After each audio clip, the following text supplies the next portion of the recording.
Gordon, send Lowerhouse to save the house. Come on, the house! It has started. Crikey, we've been on for 5 minutes and we're still not getting... So I'm logged in as Joe Martin. Joe Martin's logged in as, I think, Paddy Martin. Gary's here as himself, but other than that, it's all going swimmingly. Are we being recorded, Joe? We are being recorded, I think. That's good. That's good, because we don't want any dramas of missing some great snippets. So it's good to see you all, and another episode of the Housecast. I don't want to get emotional at all, but I missed it this last fortnight. It's bizarre, really. Though we sometimes we go months and don't do them. Certainly in winter, and because we're doing every week, I have missed it. So it's good to see you all here, and we can talk through. I think we've got at least probably 4, 5, 6 games to talk through of what's gone on in the last fortnight. So, Joe Martin, you're back at the club. I am. And the Wi-Fi's working well. Is that down to good work from Matt Stanley? It's down to fantastic work from Matt Stanley. He's been remarkable. Ruthlessly efficient, Jez. Right, what was up with it? The router broke. We needed a new router. The router was broke. Okay. Too much use? Overwork, I guess. We've got two internet routers. We've got one for the scorebox and one for bar. Yeah, and the bar one had gone put. Oh, well, at least we go in and you're in there, Joe. So we've got Joe Beneducci, Gary Morehouse, Joe Martin and myself, Jez, who are on for this recording. We've got quite a bit to get to. We've got the July draw to do, which I forgot to mention to you all is the bumper summer draw. Oh. So it's 5 £100 prizes. Bloody hell. If someone applied to join now, would we let him in? No, I think. As long as they don't win. Can say we've put them in, can't we? Just not put them in. Yeah, I suppose we could do, but it depends who that is. No, it doesn't. We won't do it. No, we are. They're all in and no one's in. Why am I even going down this conspiracy to fraud route? Pay a year up front. Yeah, they could do, yeah. Yeah, we've had that before. So, yeah, lots to do. We've got that to do. We've got to talk about the T20 Finals day, which, Joe Martin, I'd like to chat that through with you and then get, I came over for the final, but I'd like to talk how that went. A good victory yesterday for the first and the seconds, and then just have a look at the season going forward. So is there anyone is there much to report from anyone who's on? No, all quiet on the Western Front. We've got Adam Hope on, who is probably the backbone of this podcast team. Keeps things going together with the stats and pulling things together with Joe Martin as far as getting the episodes out on time. But he's here tonight for another reason, really, Adam. Thanks for coming on.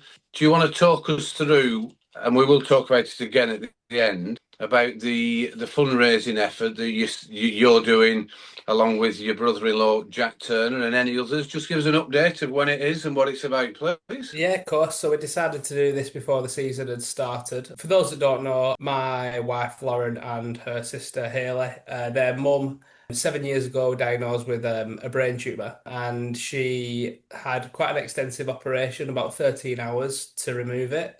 And it all went swimmingly well. They didn't get all of it, but they got most of it. But where she spent 8 months after that doing her rehab to get her back to back going again was at a place called Rakehead Neurorehabilitation Centre, which is actually on the grounds of Burnley General Hospital. While she was having the brain tumour removed, she had a couple of strokes and meningitis as well. So it was a big kind of blow, but she was there for 8 months and they were absolutely brilliant with everything that they did. I didn't even know it were there where it is, but anyone with an extensive brain injury or brain surgery goes in there from the Northwest for specialist rehab. Like little things, she were in over Christmas and they let us spend Christmas Day in there. They've got a couple of flats, so we had Christmas Day in there.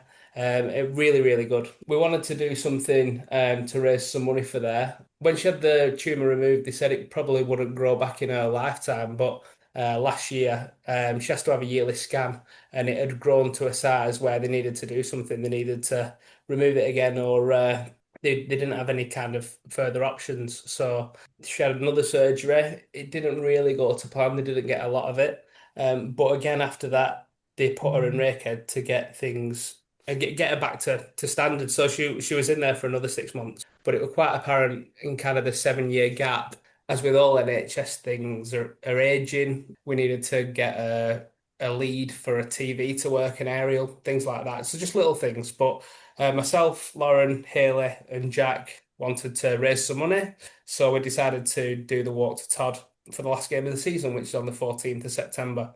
We've raised 700 quid already, which is amazing. But that when we put it out 6 months ago, so we're just having a little bit more of a push, and I'm really grateful you've let me come on to talk about it. We're putting it out there. If anyone wants to walk with us, they're more than happy to. I think it's all downhill after you get past Glenview, but it is 10 mile, 4 hours. So it's not a massive challenge, but it's a good thing to do. We're going to set off at 8 in the morning and hopefully get there for when the first ball's bowled. Fantastic, ads. Let me, if I can just, fill a few gaps there. I mean, what a great cause. Carol is, a real brave soldier, what she's been through.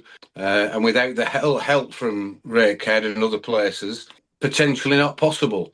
So if people want to donate, whether it's through yourself, Adam, or through Jack or Hayley or anyone else that's doing it, where can they go on to? What is the platform for them to donate any funds? So I'll put a link in the description for the episode. There is a link on the club's website, and I'll just be using the club's social media to give it a push as well over the next 3 or 4 weeks in the run up to it. On the day, we're going to have some buckets. So if you are going to Todd, it'd be good. We'll be collecting around there as well. And if it throws it down on the morning and it's rained off, we've committed that we'll walk all the way back. So I'm not walking back if that's the place where we win the league, but if it does throw it down, we will walk it back as well. And if people want to just join in the walk, is that something to message you with around timings, where to meet, refreshments, etc. on the way? Yeah. We're hoping to set off at about 8 o'clock because from Google Maps it says 4 hours. So that gives us a chance to maybe grab a bacon butty on the way, something like that. But yeah, if anyone wants to join us on the walk, drop me a text or get in contact and we'll set it up from there. Brilliant. A great cause, Adam, and let's hope that there's more funds coming on the back of this. We will promote it again. We will, talk about it at different episodes, but great work and thanks for coming on, and thanks for the work you do around the podcast and obviously with the website at the cricket club. So thanks very much, Adam. No worries. So Joe Martin, last game of the season, Todd away, a big ask. Let's say we just happen to win the league before then. How would you walk into Todd before you play goal? I don't want to be too. I go running in the morning of a game, so I think I'd be all right. Well, could that be an extra incentive for people to sponsor? Because I'd be prepared to give you, a good couple of quid. If you walk to Todd before you play, that is some achievement. Let's see. Move on the spot there, Jez. I'm a creature of habit, Jez, as you know. So I have a routine. So, but let's see. No.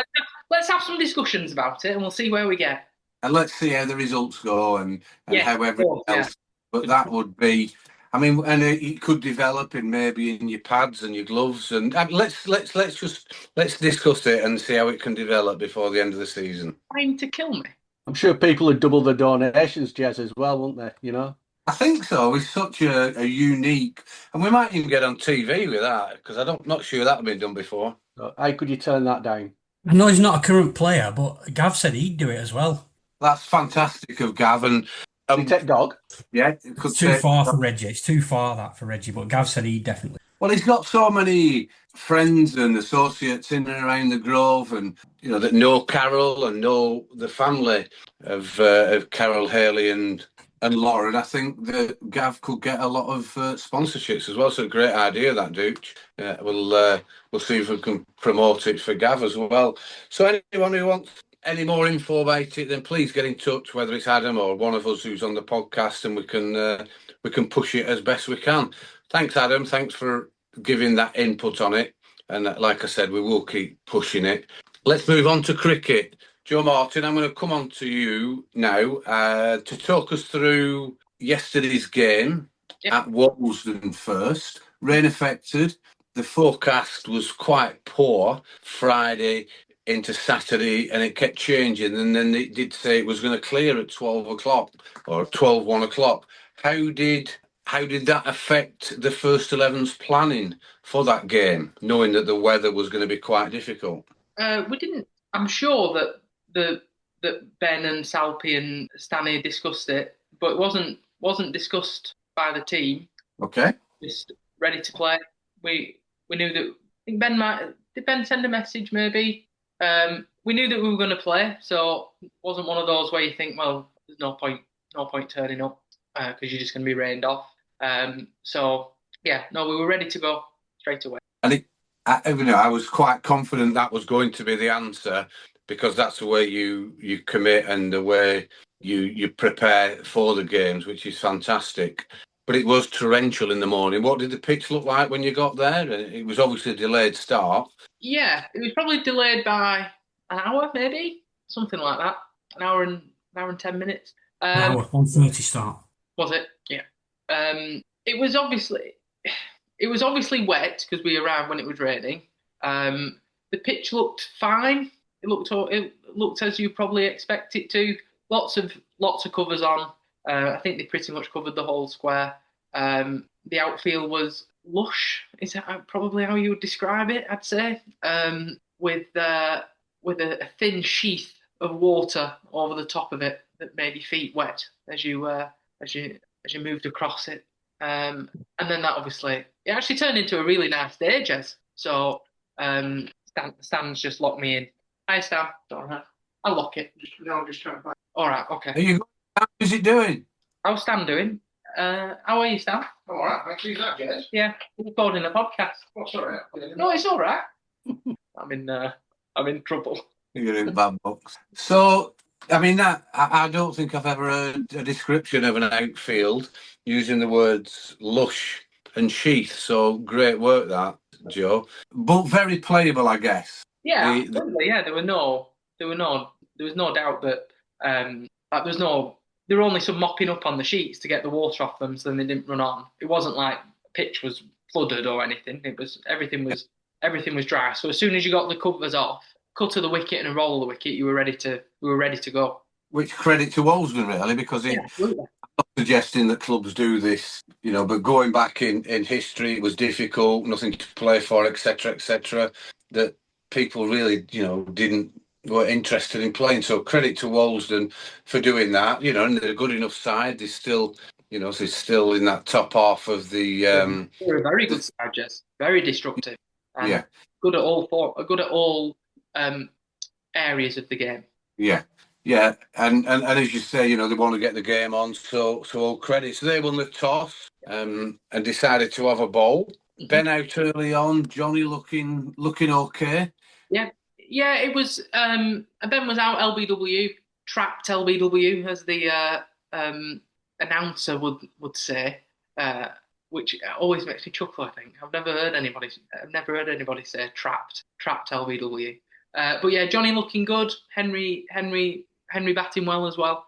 And it was a pretty steady start, to be honest with you. I think Johnny had started to get into his stride when he was facing Joe Gale. It's a couple of fours and at least 1 6, I think. And Henry was working the ball and sort of getting into his innings as well. So it was a good start. And I'm guessing the outfield's a little bit lush and it's got a sheath on it. Moving forward, the pitch wouldn't be as as firm and as good as some of the tracks we've had this year. So I'm guessing it was good work to keep the wickets intact to get us to that stage where we could accelerate. 42 over game. You'd like to think 30 overs gone, 12 left, wickets in the 10. You can then start scoring at 6, 8, 10 and over. I think so. I know at Walsden as well. I think that going at 10 and over is very achievable as well. So I think if you got a good enough platform with 10, 15 overs left, I think you can really accelerate. I mean, Joe plays a game with Bob and Paul about what score you would get from a particular set of overs, don't you, Duke? So, I don't play it every week. There's a well-established game that I guessed on yesterday. so Joe would be able to give you what he thought his score was, and I bet it wasn't that far away from what we got. Well, I was going to come to you next, Duke. I chickened out. I was coming over and driving over, but then the England game was getting as good as it was. I wasn't sure how good a game it was going to be over at Walsden, but clearly I should have made the effort and go over. Did you get there for our batting, Duke? Yes, yes, yes. I arrived about 10 minutes after the start, so I missed Ben's innings, unfortunately. But yeah, I watched the rest of it. Very thoroughly professional performance, I thought, all in. Yeah, and Johnny's obviously, is it as you've described, Joe, the fours early on, but he's hung around. He's got through that. Again, Henry, a good performance, seeing off a lot of the early, the early pace attack and the balls, and then Dan and Tom Walker have gone at, it's over a run of ball really when you put them both together. A decent score. Were you happy with that score, Duke? Is it what you predicted? I was very happy with it. I thought if we could get 190, having watched the majority of our innings, I thought that would have been a good score, 190. And the fact that we managed to get over 200 and then even further on than that, I thought it was an excellent score. You're right, Johnny did play well. Henry played very well. Some industrious shots, a lot of reverse sweeps, and using his feet against the spinners. But when Dan and Tom Walker came together, I think we scored 100 in the last 9 overs, Right. which is remarkable, really. I don't know what Joe's saying about the ground at Walsden, and we didn't play there. I think we played one interleague game there in my day, but I didn't get to play there much. But it is a unique ground for scoring quickly. It's obviously short to the river side and short straight to the houses. But Dan in particular took advantage of that really, really well, and we managed to get what I thought was a very, very good score. Yeah, it looked it certainly from afar from following on play cricket or or even from the messages I were getting off Matt and what have you. Joe Martin, did Dan pace that innings well? I mean, he's obviously not got the scores that he would have anticipated over the last few weeks. He'd be the first to accept that. Few injuries that he's had, managing to come back from the injuries. It seemed as though that innings was very well paced, and there's 6 sixes in it. Was that your assessment? And were the sixes coming at the end of his innings? Yeah, he paced it extremely well. I think on this year, I think he's been incredibly unfortunate and a bit unlucky to have the injuries that he's had that you can't really legislate. So I think that yesterday's innings was a perfect example of how to measure your innings and post a good score. He definitely targeted certain areas of the ground and kind of last 10 overs. And again, we'd set a really good platform. We're only 3 down, so again, you can really try and accelerate from there. So and Dan did that brilliantly well, and Tom Walker supported him. Yeah, Tom at 33 off 27, and Dan's out the last ball of the innings, weren't he? So it was a really good catch by their fielder actually on because he was going for 6, right. quite flat, but he kind of moved well and got round. It was a good catch by their fielder. So, but yeah, but posted a great score. We were really pleased with that. I think we were looking at 180, 190. We thought was a good score. So yeah, to get past that was great. You say the great catch, was that to get Dan out or to get Tom out? Well, both actually. The pro called Tom Walker out. He was fielding a point, and it was sort of skied over him. He probably run 10, 15 metres full length and caught it. It was a great catch.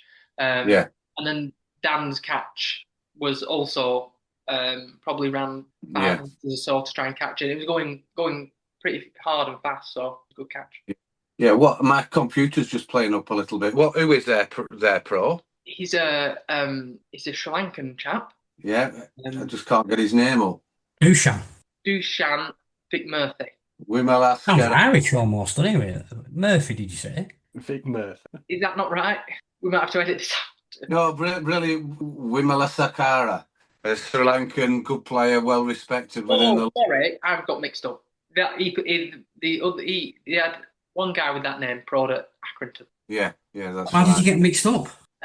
Incompetence. The Walsden go into bat. Some good players. They know that pitch. Yeah, very good. It's not over at all, but we get 3 wickets for next to nothing. Which includes one of the Gales, the opening bat, who can get some runs. Hooson, good players, and Barker. Was the attitude? We've won this now. Game over. No, I think first thing to mention on that is Tom got Nick Barker without playing a shot. Bowled. It was a good ball. But Paddy bowled extremely well. He bowled very tight to begin with, a couple of maidens. Got Josh out in the first over, caught at sort of 45-ish on the offside. Good catch by Hawkeye. And then got Jake Hooson out. And obviously Jake's played extremely well this year and is a very good player. But he was caught at mid-off. Again, I think it was a really good ball from Pete. It probably wasn't quite where Jake thought it was and ended up like top edging it to Dan at mid-off. So Paddy bowled really well to begin with. They've got some really destructive players, and we've known from past experience that if Joe Gale comes in, he can score very quickly. He can score a lot of runs in a very short amount of time, and obviously the pro's still in as well. Didn't think we'd won it at that point. There's still a lot of work to do, but we kind of stuck to our plans and bowled really well, really tight. We didn't Toxie bowl well, Dan bowl well, and Hawkeye. Well, everybody bowled well, to be honest. Toxie bowled, I thought, particularly well at the Pro. The Yeah. Pro seemed to really struggle to score runs off Toxie. It didn't look like getting him out particularly, but Toxie really dried the Pro, at a crucial point. Yeah, I'd agree with that. I think you again just look at the scoreboard, Dooch. The Pro and the other Gale have got it together. They 4 for 35, struggling at that stage. Overs are running out, but they've put nearly 100 on those two, and they've got it up to that they need 8 and over, I think it was, and then pushing towards 9, which, as you said, Joe, is gettable. But did they, Dooch, I'll come to you because Joe Martin won't answer this properly. Did you ever feel that they were going to get them even with the Pro in?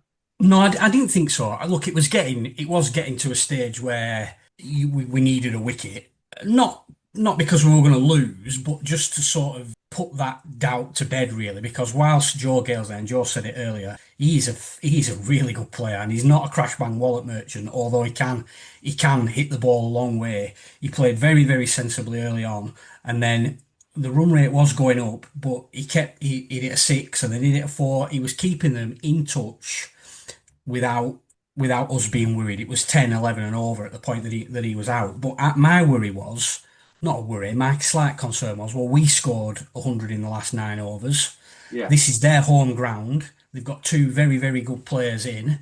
This could get close if we don't get a wicket soon, and then right at that point we did get Joe Gale out, and then the sort of deck of cards fell really after that. So no, I didn't ever think we were going to lose. And we were chatting, your brother Matt was there, and Matt Stanley and Matt Marquis. We were all still very confident, even though they'd got themselves to a position where they might have a dart at us in the last 10 overs, but it always fell out of reach to me. Was the track still second as stud, Joe? Or did it play any different first innings to second innings? Don't think so. I think it was no, I don't think so. It might have got a little bit slower in the second innings, but it wasn't a big turning pitch or anything like that. I just think we bowled really well. Bowled very, very tight. So they were behind the game for pretty much all of it in their innings. And it was a lot to catch up on, and see that. Yeah, it was good to see Dan back in both bat and ball, involved in a game. Good for him and the team, I think, just to sort of get that back on track, and his negotiations, of course. So Yeah. I mean, he's bowled well all year, Gaz. You know, I look at his Oh yeah. when you look at his, I think he's probably maybe fourth or fifth in the bowling, and he's missed quite a few. He's missed a few games through injury. Yeah. He bowled extremely well this year. So yeah, no, it was really great to see him because he batted extremely well yesterday. It was really good to see. Yeah, and it's as you said there, Dooch, if those two end up in with 5 overs to go and then one of them's still in at the end, they deserve to win. There's no two ways about it, but it's a big ask to keep that going. The pressure's coming on more and more. And as you said, Joe Martin, there's some great bowling figures there. And they're reliable. They stick to the plan, which is absolutely dynamite. So a great win, 44 points clear, Joe Martin. I believe so. Yeah. What do you think of that? What do you think of it? And what are the team? They must have decided they're going to win it now, and they can just stroll through the rest of the season. No. I'd say my anxiety levels are rising, Jez, as is Why not? because they just do as you get closer, I think. We've played really well. We've played really well all year. So I think, as is an old cliche, we will play one game and see where we get and just keep going. I mean, providing that we stick to our plans and stuff, I think that we're in a really good position. So we've just got The to. last podcast that we did when we had Ben on, he was quite open and honest about the fact that they were talking about in the changing room, they were talking about the league table. They were not scared of it. They're embracing where they are in the league, and they've got a very clear goal, and the league table is part of that. So that kind of goes against what you just said about one game at a time. That's a personal view of mine. Right. Okay. I've not So you're at odds with the team ethos. Is that what you're saying? I think that's fair as a description. But I've not looked at a league table since May. And then when Adam was sending like the league table through in like the Housecast chat this week, I had to open it and shut my eyes. I sat at work. People already think I'm weird. So as I'm trying to scroll through my phone, not looking at it, they think I'm even odder. Jez, let's just ignore Joe for a second and let's talk without a player involved. What do we think about the league situation? What do you think about it? Right. I will be completely honest here. We'll win it with 3-4 games to go.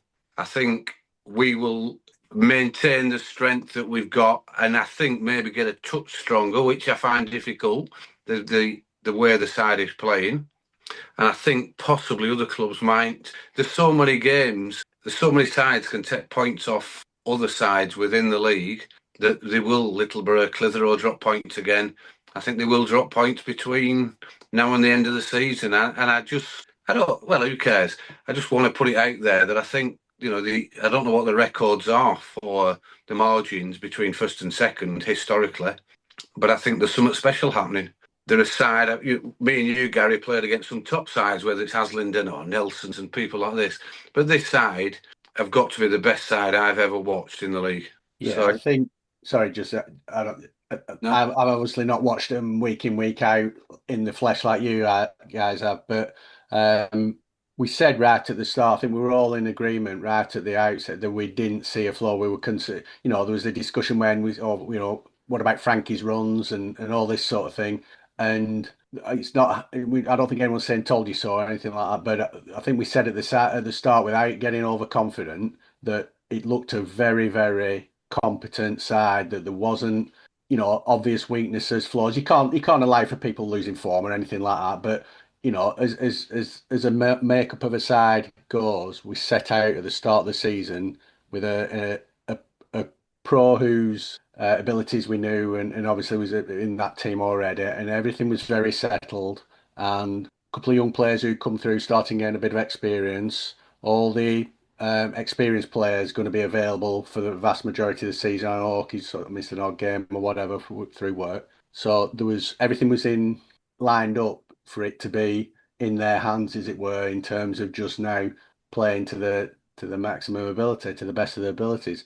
And they backed it up 100% with their performances. You just can't say anything else other than that, really. And it's a pleasure to actually watch it and to talk about it like this. Other people might listen to this and think we're being Billy Big what's it, but But it's a fact. I mean, Dooch, I know you're involved. You're still involved in the conversations, whether it's selection, whether it's some form of tactics, or with the first and second team.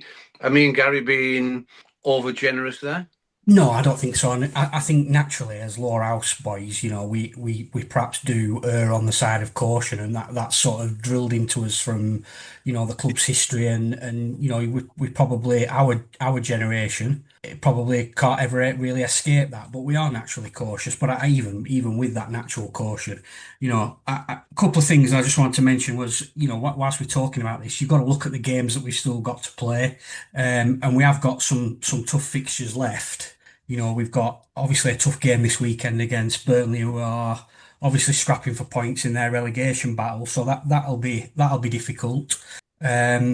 And then we've got a mixture of teams at the top and at the bottom of the league. So that's something to be aware of. The other thing I wanted to mention was, Jez, I don't know if you remember, but earlier on in the season, some sage old owl said that they were worried about our bowling and did we have enough? Were we going to take enough wickets?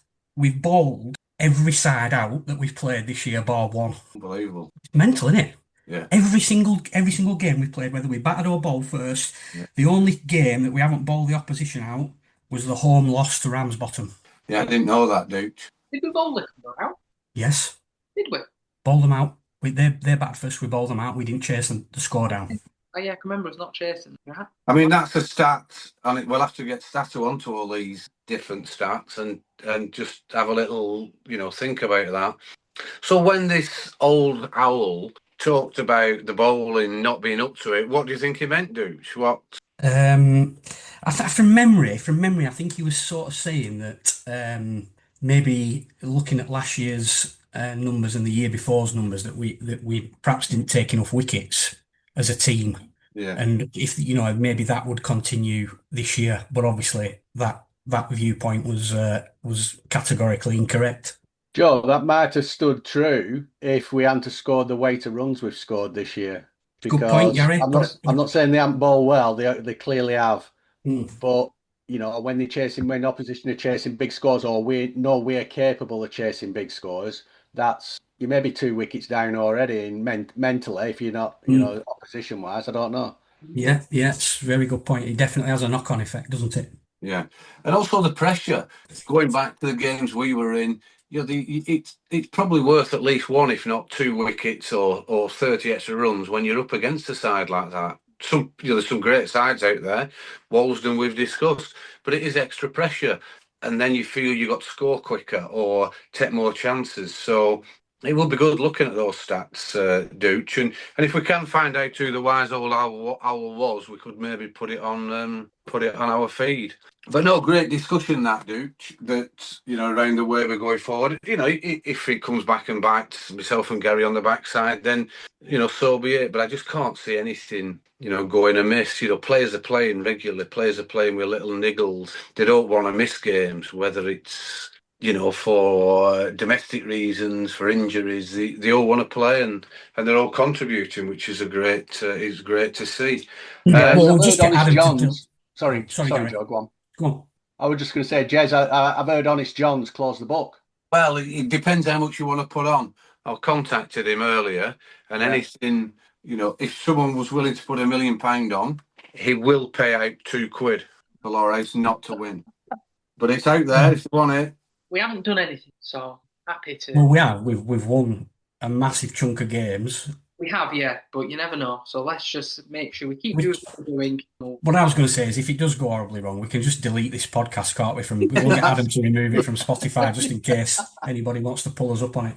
Yeah, and that's why we weren't going to come to you, Joe Martin. It's not fair to put you under that pressure, but this is what fans will be talking like, and it's reality. We've been there a number of times before. It'd be interesting at the end of the season to look at the stats, etc.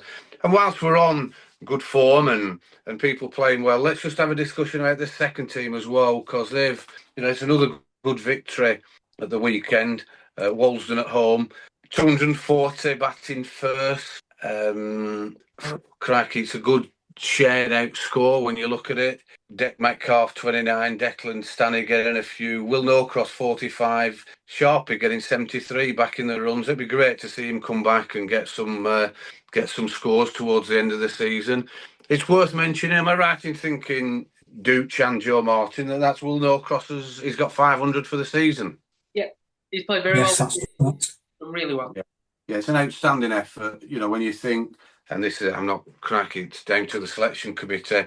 He is in I would imagine if there's a 16-man squad for the first team, he would probably be in that, but he's still not squeezing players. You know, Keegan played this weekend and deservedly so, youngish lad, plays a bit different than Will, but all credit to Will for the way he's stuck at it and the way he's holding that team together. 240 off 41 overs. It's a great performance, and Wolsden out for 142. You know, with Charlie Bithell again getting 5 wickets, he's got to be up to 30 odd wickets now. Joe, do you know? I haven't looked, but I watched the video yesterday of him of all the wickets, and it looked like he bowled really well, quite quick as well. So yeah, no, really good to see. It looked like they caught well yesterday as well. Actually, I watched the wickets on the stream, and there looked to be some steeplers off the spinners. Yeah.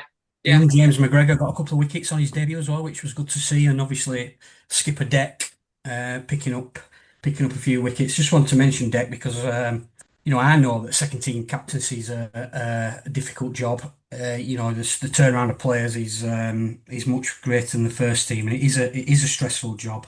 And if you're wondering just how stressful it is, you just have to have a look at his hairline. Brilliant. Oh, Declan. We've got. There's obviously this is an audio podcast, so no one can see it, but it's worth looking. Poor Declan is receding fast, but it'll be worth it after the great job he's done with the second team. I think if we can now just go back again, Joe Martin, I'm gonna have to bring you in for this finals day at Littleborough. The build up to it, you know, you're in the finals day. You've done so well in all the group games. It looks a great occasion. The weather wasn't kind to start with, but then it improved. Littleborough's ground looked a picture with the various tents on. It's a big, massive ground. A good day to play in.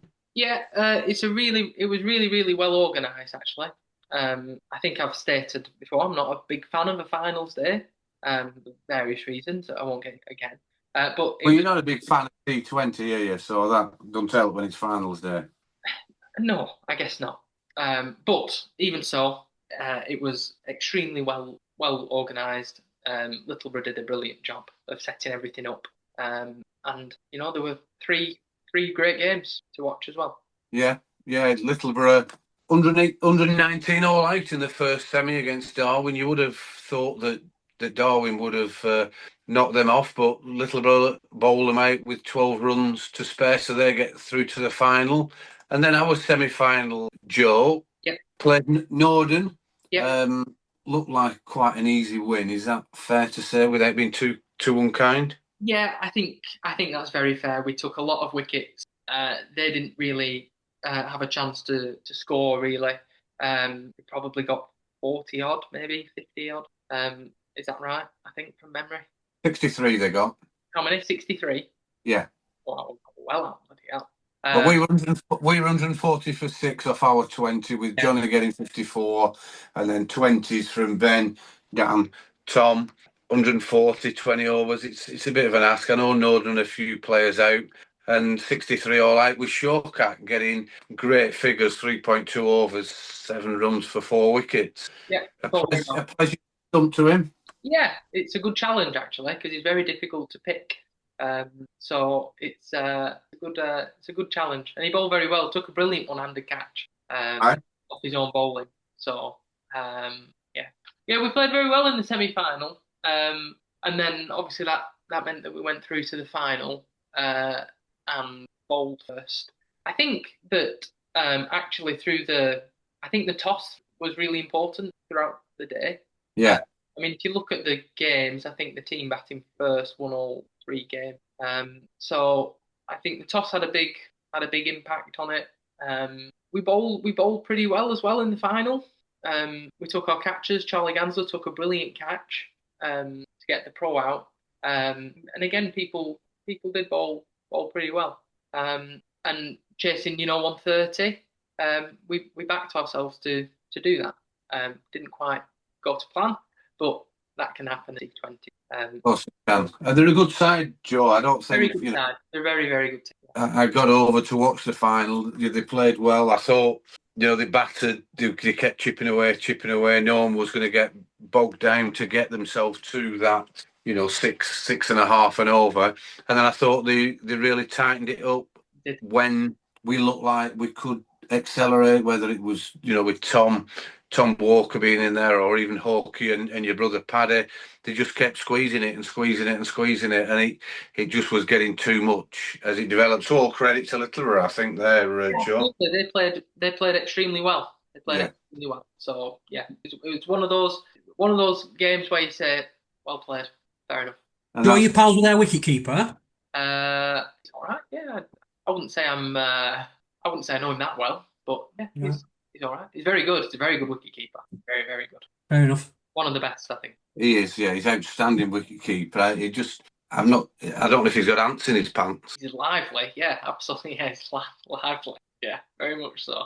But that probably helps with his keeping. So, yeah, no, He's probably, in fact, if you put you two together, because you are very similar around the stumps, like standing up, very, very agile. I think what you miss in your comments and the liveliness, I think he's got your share. I think that's probably fair.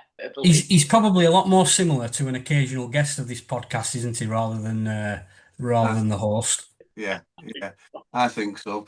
Probably in his chatter, but I'm just not sure.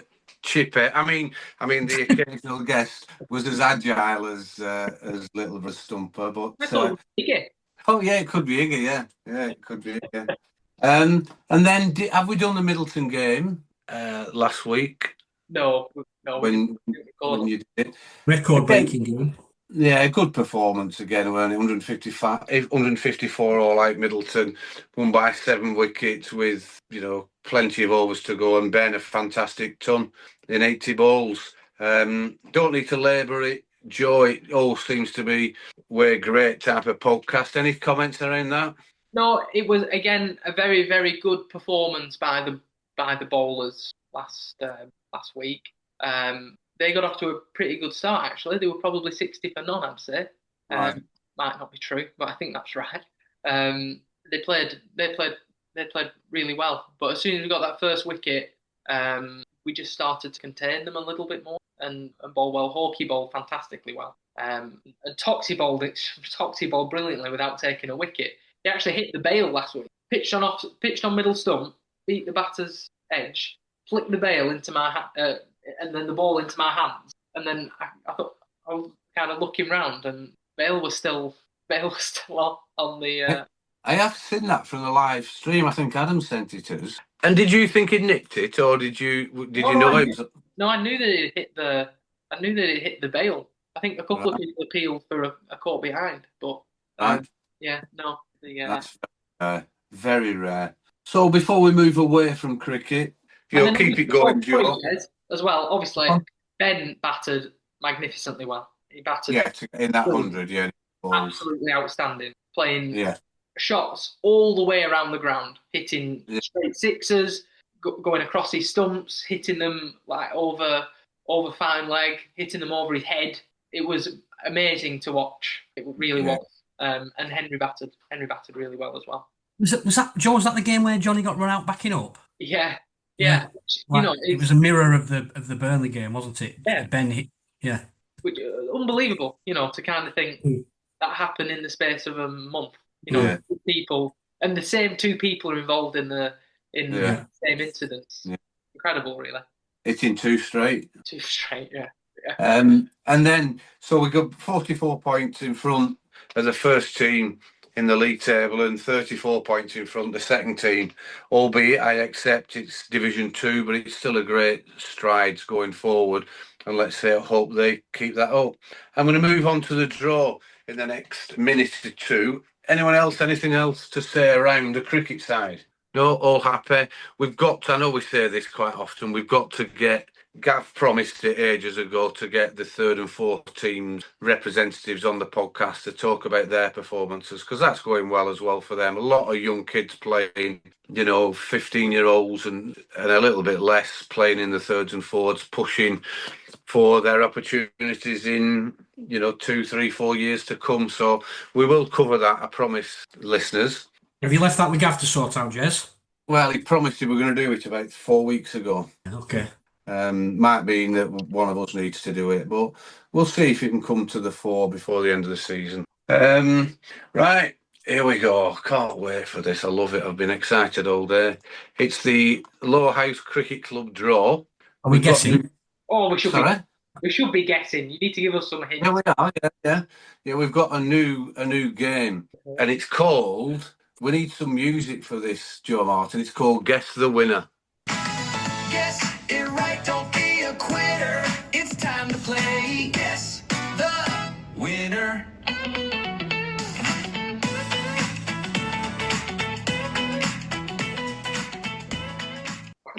How did you come up with that name? Does exactly what it says on the team. So, for people who are not familiar with this, it's the Lowerhouse 100 Club, which was invented by Stan Eaton and myself in the police canteen in late 1999, and it developed to 80 members and then got over 100, so we've stopped calling it the 100 Club, and it's now just a Lowerhouse draw. It's £5 a month to join, preferably by standing order, and then every month we have a prize draw of, which is generally £300 a month, broken down into 100, 80, 70 and 50. That's for 10 months, and then every July and December we have 5 prizes of 100. Anyone wants to join, please give us a shout, jump into any of us and just say I want to join the draw. We're having quite a lot of success with getting new members on. We've got a few free numbers still, but we go up to 177. But current members in the last few months, I've got to give them a shout out, because it really is helpful, the new members coming on, because we do lose the odd member. So Sharon Stansfield has joined in the last few months. Sharon's number is 106. Tom Walker keeps promising to join, but he's still not coughed up any money. I don't know if I can tax that to you, Joe Martin, just to chase him up. Okay. He's I've got no chance, Jez. No chance. He's collared me a few times, and then when I say I give him the details, then nothing happens. But anyway, we're not giving people Chinese burns for it.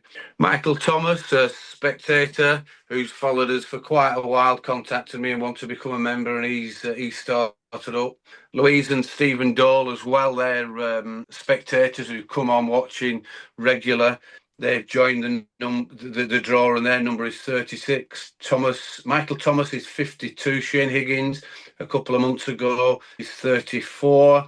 Andrew Chippendale is number 22. He joined, it was 12 months ago now. Chris Ashworth just joined this July, and Natalie Greaves. So thanks everyone for joining. So on this occasion, Joe will shake his balls in his bag and give us a number between 1 and 177.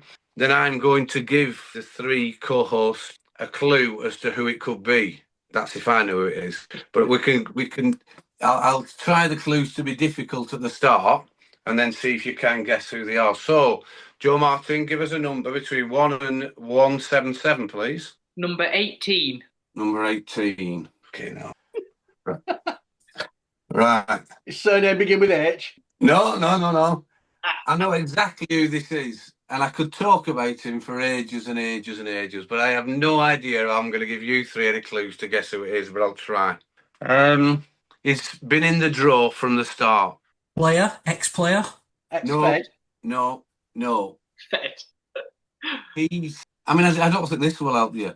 When we first started the draw at the end of 99, we all used to go to work and persuade work colleagues to come and join it. But he's nothing to do with me or Stan. But when my brother Nicky, he used to work with him on Accrington Road at Chantel Lighting, did this bloke. I'm not sure any of you will have even heard of him, but he's a lovely fella. He won, crikey, it's going back to 21, and he used to live on Martin Drive. If you remember, Gary, he's just round corner from where my mum and dad lived. Yeah. Seamus. Is it Seamus? No, No. no, older than that. Oh. He was the photographer for Chantel Lighting for taking photographs of all their Like, for the brochures. It might get shelved, this feature. What do you think? I don't know this one, Jez. I think it's a really good one because I know it is.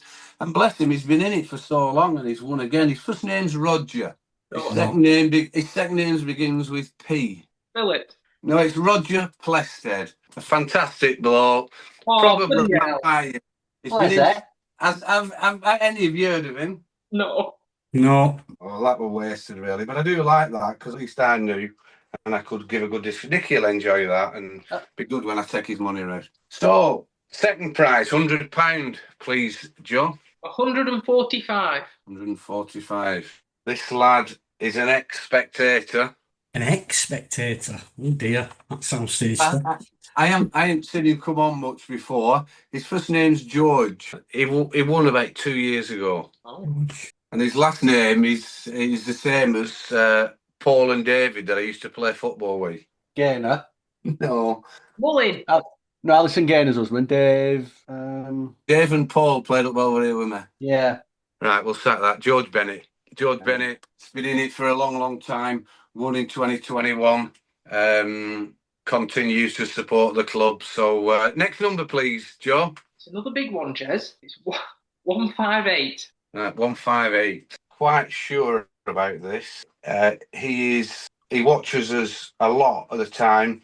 He's not a member of the Steps or the. He's not a member of He's not one of the 4 members of Steps. He doesn't frequent the deck. Steps. But I feel under pressure here. But he does go down the club. He's always at the AGM and he helps Stan to cut the outfield. Oh. What? No. Dave Johnson. That's who I was thinking, but it's not him. It's a different one. It's wet. So just to clarify, Dave Johnson has not won £100. Oh, That's dear. right. The winner is Dave Atkinson. Well done, Dave. Good Lord. Another number, please. 135. 2 more to go. 135. Right, now you should get this one with less than 3 guesses. Really good cricketer, used to play for us. Jonathan Finch. No. Joe, Garrett. Hassan. No. Tommy Briley. No.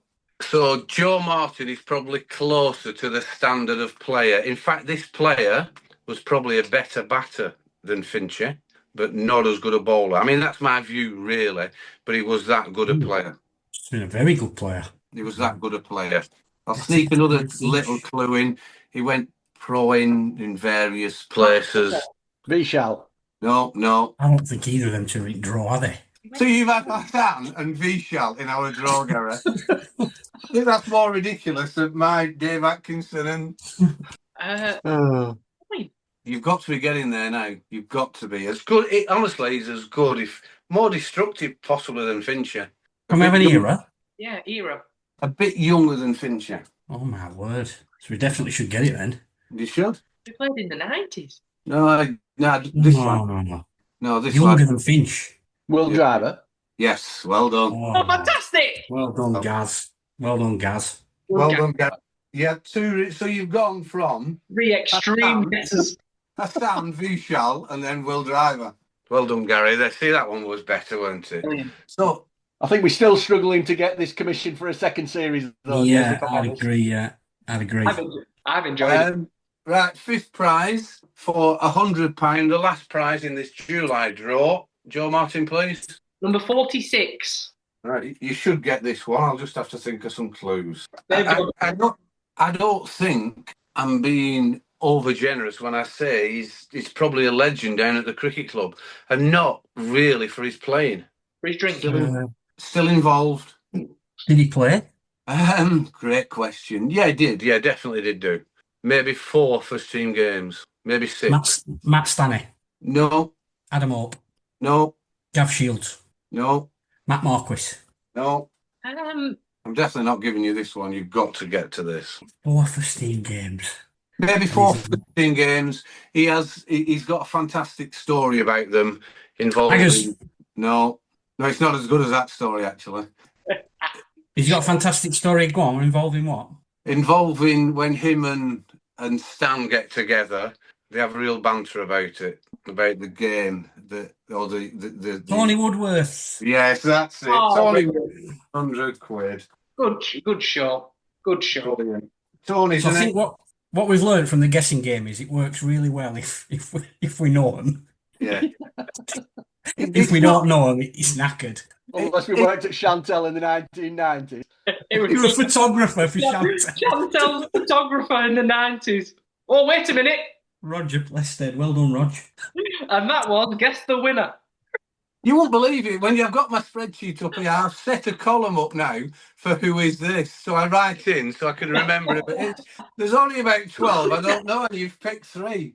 And I do know them. I know them quite well. So it's. But I think we should give it another go at the end of August. Let's see how we go with it. So thanks very much, Joe. And again, listeners, we have some fun with it. It might be boring for other people, but if you want to join, then give us a shout. We have got some free numbers between the 1 and the 177 that we always use.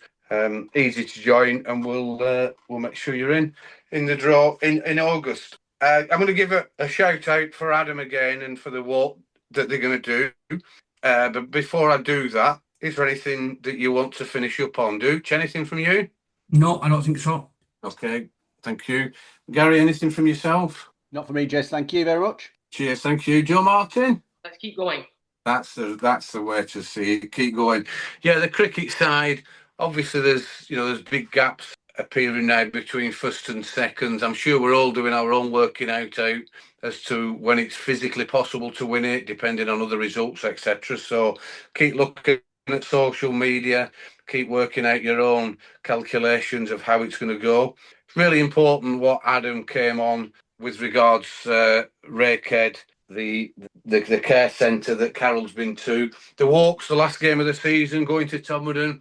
Whether we've won it or we haven't won it, it will be a great day out. Hopefully the weather's good and we can all have a great time there. I'm not sure I'm going to walk it, but I might drive a little bit and then jump out odd times. So if people want to do the same, then please do. Anyone who wants to sponsor the lads and lasses who are walking it, then just give us a shout on this or on Adam's mobile number, or just reply to Twitter or to Facebook. So if there's nothing else from anyone else, then we'll call this episode, we'll call it to an end. I've really enjoyed it because I've missed it for a couple of weeks, and thanks everyone for listening.